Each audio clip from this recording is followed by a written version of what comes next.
we continue our examination in analyzing the events that led to the very important event of Hudaybiyah. As we examined before, the Quraysh were arrogant. They refused to allow the Prophet ﷺ and the Muslims to enter Mecca. Several messengers,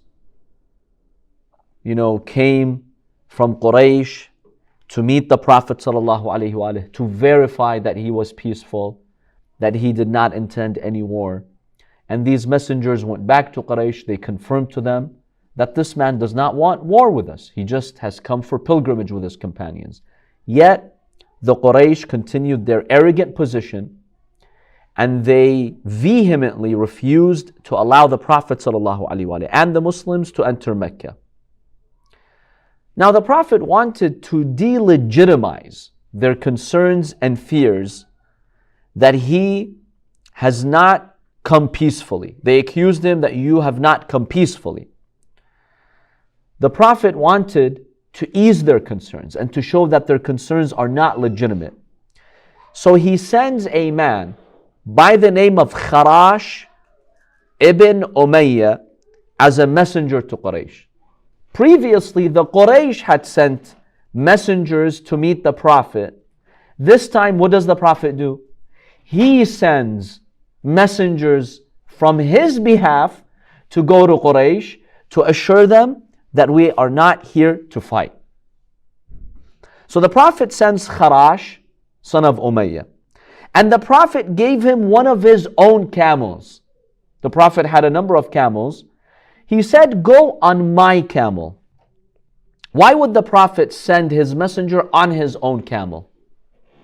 What's the wisdom behind that? So that way they see that he's not using his camel to fight anybody. The Prophet trusts him. Yeah, so the Prophet trusts him. He is my messenger. When you see him entering Mecca on the camel of the Prophet, he doesn't need to convince them that the Prophet sent him. Just by seeing him sitting on the Prophet's camel, they automatically knew that the Prophet had sent him. So it was a quick way to earn their trust that this man, Kharash, is acting on behalf of the Prophet. And also to show that the Prophet has not come to fight. So this would not leave any room for them to doubt and speculate. It also showed them that the Prophet was sincere. These were his intentions. The fact that the Prophet would send a messenger meant that he was not here to fight. Because if you want to fight, you make a surprise attack. You don't send a messenger to negotiate. So Kharash enters Mecca. When he arrived there, guess what the Meccans did? They reacted negatively to him.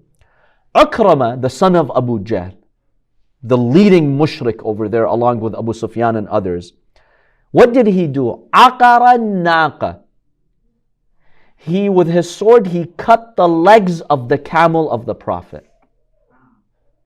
This was a vicious message that they were sending to the Prophet. Kharash, the messenger, he almost got killed. But then a group of people known as the Ahbash in Mecca, they saved him. Probably they figured this is a shameful act. He's a messenger. If he gets killed, this will be infamous. People will talk about us negatively. Because even the Jahili Qurayshis knew that it's not appropriate to kill a messenger.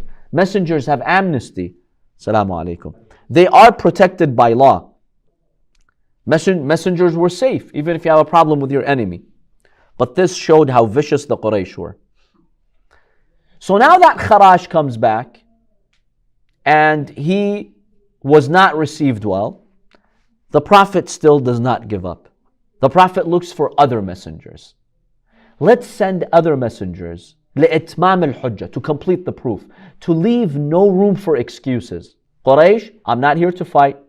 We are here to do the Umrah, the pilgrimage. Let us do the pilgrimage. Now, the Prophet ﷺ, as we shall see, does not ask Imam Ali to go and represent him. Why? He wants to give other people a chance. But he doesn't end up asking Imam Ali to go. Oh, at all? Yeah. So not even after Kharash, the Prophet sent some others, but not Imam Ali. You'd think that the best choice of the Prophet, who can represent him with courage and go to Quraysh, would be Imam Ali. But the Prophet does not send Imam Ali. In fact, he cannot send Imam Ali. Why? Did he kill somebody from your side? Exactly.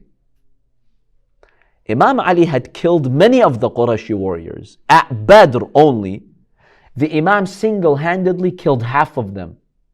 The mushriks lost 70 at Badr. Half of them at least were killed by Imam Ali. The other half he also helped in killing them.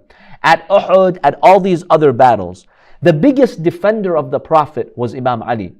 So in the eyes of the pagans, the culprit was Ali. It's this Ali who's allowing Muhammad to succeed.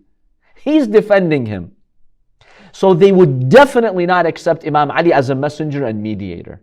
They hated Imam Ali. They despised him. It was out of the question. So the Prophet does not send Imam Ali here, because the point here is to mediate with the Quraysh, to have someone speak to them and convince them. Imam Ali would not be acceptable by them. You needed someone else for this task. They would not accept Imam Ali alayhi salam. This shows their hatred. But it shows their hatred for the Prophet too. Because Imam Ali never acted on his own. It was always by the Prophet's guidance.